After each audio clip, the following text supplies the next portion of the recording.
Kaya ngayon, ang mga may kaso dyan sa Oriental Mindoro na yan, yung mga officials ng DPWH doon. Yung director doon, si Pakana, nakakulong na ngayon, plus 4 pa yatang kasamahan niya.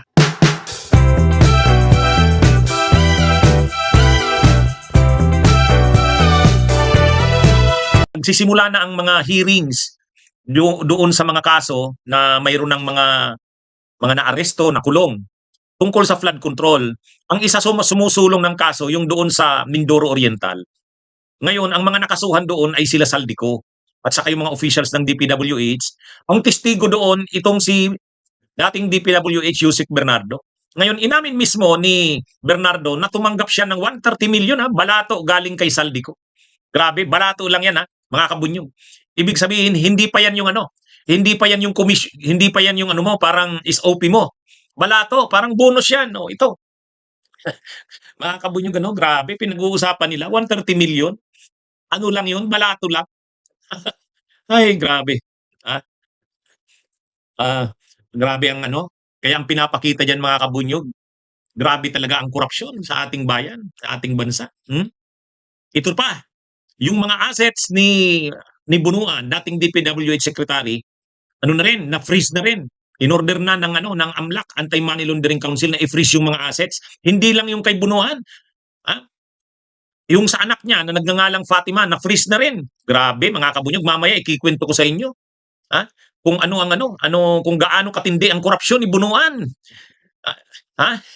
Itong isa pa, ang yumaong si Cabral. Grabe rin ang ginawang mga maniobra.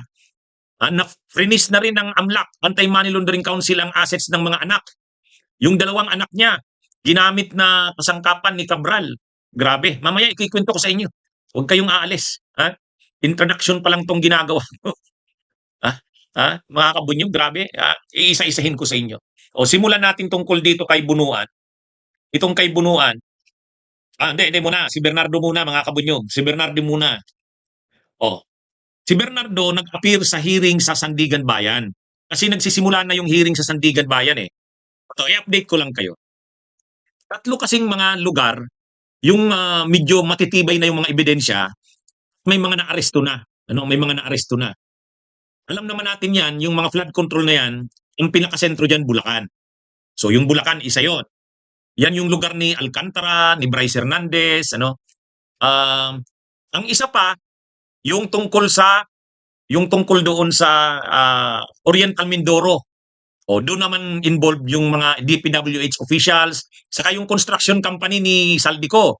Doon yan sa Mindoro. Pagdating naman sa Davao Occidental, Diskaya naman doon.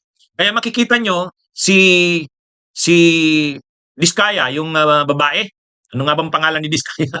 Yung lalaki ang natatandaan ko, si Corley. Ano ba yung pangalan ng Diskaya? Ano ba yung pangalan ng Diskaya na babae? Malilimutan ni talaga ako. Di ba nakakulong yun sa Lapu-Lapu City? Doon nakakulong. Kasi yung kasong kinakaharap niya tungkol sa Ghost Project doon sa Davao Occidental. Yan yung Si Bong Revilla naman, ang kaso niyan tungkol sa Bulacan. Kaya yung Bulacan yan. Sara, Pogi Viewer. Salamat. Raulim, salamat. Balatong. Nakalimutan ko, Sara pala, Hindi, na kasi, hindi na natin pinag-uusapan masyado si Sara Diskaya. Nakakulong na doon sa Lapu-Lapu Ang hinihiring kay Sara Diskaya doon, yung kaso sa Davao Occidental. Ghost Project yun.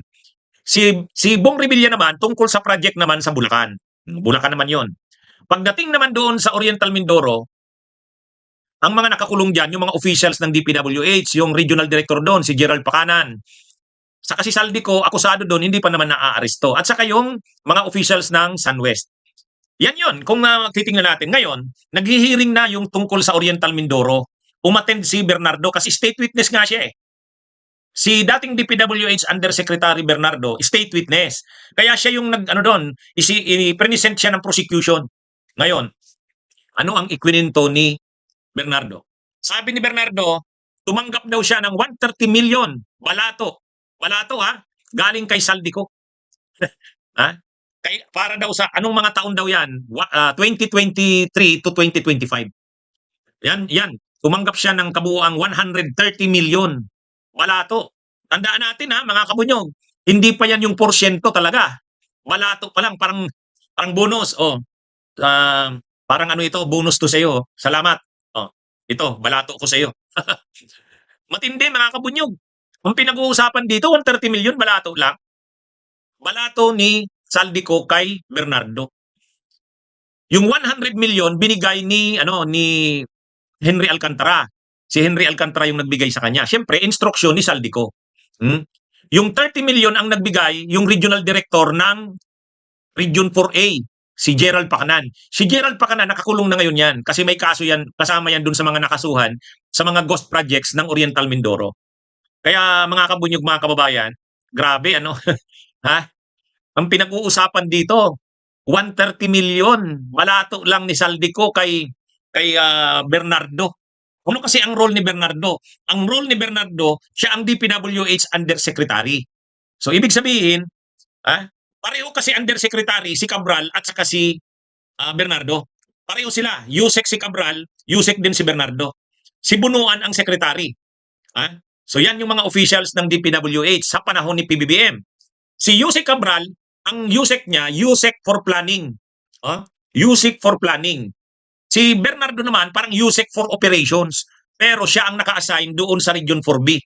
Parang kanya yon. Dahil 4A saka 4B. Ngayon, hindi 4B pala kasi Oriental, Mindoro, nalilito ako. Ang 4A pala Calabarzon. Sa Region 4B siya ang naka-assign. Ngayon, hawak niya, under niya yung director doon, si Gerald Pacanan. Ang ginawa nila Saldico, naglagay ng maraming pondo, projects doon sa Oriental Mindoro, Region 4B. Ang director doon ng DPWH, si Gerald Pacanan. Tapos, siyempre, kailangan niyang makalusot sa DPWH Central Office. Ang nagmamaniobra doon, si Bernardo. Ginagawan niya ng paraan, ibinibigay kay Cabral. Si Cabral naman yung naglalagay sa mga lista, planning. Pero ultimately, ang mag-a-approve niyan, si Bunuan. O kaya kita nyo na ngayon yung, kumbaga, mga kabunyog, paano yung sabwatan? Siyempre, kailangan munang makalusot sa kamera. So, sinong gagawa sa kamera nun? Si Saldico. Si Saldico ang gumagawa nun. Sino naman ang nagmamaniobra sa loob ng DPWH Central Office? Dalawa. Si Yusek Bernardo sa si Yusek Cabral. Si Yusek Cabral ang planning. Si Yusek Bernardo naman operations, hawak niya yung Region 4B. Siyempre ang secretary si Bunuan. Ngayon, pag-implement doon sa regional office, magbibidding doon. O doon na malalaman kung sinong construction company o contractor ang hahawak. Ay siyempre, ang humawak, yung SunWest ni Saldico. Unang-una siya rin ang nagmaniobra noon. Kaya ngayon, ang mga may kaso dyan sa Oriental Mindoro na yan, yung mga officials ng DPWH doon, yung director doon, si Pacanan, nakakulong na ngayon, plus 4 pa yatang kasamahan niya. May 3 officials ng SunWest hindi pa nahuhuli hanggang ngayon. Tapos si Saldico. Ang testigo ngayon doon, itong si Bernardo. Kasi state witness na siya. Ngayon, kwininto niya na nakatanggap siya ng 100 million muna, 100 million. Binigay sa kanya ni Saldico. Ang nagbigay sa kanya, si Henry Alcantara, na tao ni Saldico. Kumbaga, bata ni Saldico eh. Tapos, kinalaunan, binigyan na naman siya ng dagdag pang 30 million. Ang nagbigay naman sa kanya, yung director ng DPWH ng Region 4B, si Gerald Pacanan. Ang tanong ni RJ Sese, si Romualdez wala. Si Romualdez kasi, kung talagang magdidiin kay Romualdez, si Saldico. Si Saldico ang magdidiin dyan. Hindi kasi kausap nila Bernardo si Romualdez. Malamang ang kausap ni Romualdez si Saldico. Si Saldico naman ang kausap nila Bernardo. Kaya kailangan talaga dito, ang pinakaano dito, kapag napabalik dito si Saldico at ituro niya yung lahat ng nalalaman niya. Ibig sabihin niyan, tataas ang mga masasangkot diyan. Diyan na ngayon na kung talagang magko-cooperate si Saldico, diyan mapipin down sila Romualdez at posible pa hanggang kay PBBM. Dito kasi hanggang lang dito kila Saldico. Kumbaga ang katransaksyon ni Hernandez, ni Alcantara, ni Bernardo, si Saldico. Kaya yan yung anyway mga kabunyog, ang kinikwento natin yung sinasabi ni Bernardo na balato sa kanya.